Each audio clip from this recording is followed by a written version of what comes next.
আসসালামু আলাইকুম। আজকে আমরা সকালে খাওয়া-দাওয়া করে বের হয়ে গেলাম।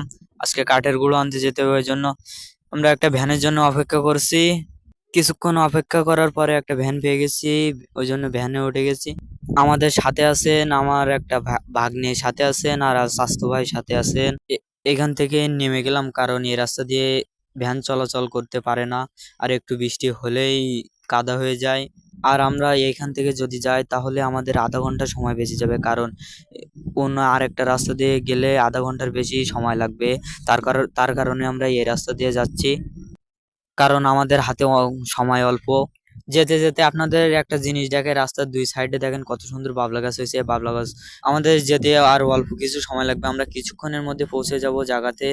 আমরা কাঠের গুঁড়ো মিলে পৌঁছে গেছি। এসে দেখি এখানে পর্যাপ্ত পরিমাণ কাঠের গুঁড়ো আছে, ওই জন্য আমরা মিলালার সাথে কথা বলে কাঠের গুঁড়ো বস্তায় ভরা শুরু করলাম। মিলালার সাথে চুক্তি হয়েছে আমরা বস্তায় যতটুকু ভরে নিতে পারবো ততটুকুই আমরা নিব। ওই জন্য আমরা নিজেরাই ভরে নিচ্ছি। বস্তায় বেশি ধরানোর জন্য আমরা একটা লাঠিও ব্যবহার করলাম। আমাদের বস্তাগুলো সব ভরা শেষ। এখন ভ্যানে তোলার পালা। এবার আগে থেকে একটা ভ্যান ঠিক করা ছিল, ওই জন্য ভ্যানওয়ালা সাহায্য করছে, আমি একলা একলা পারছি না বলে।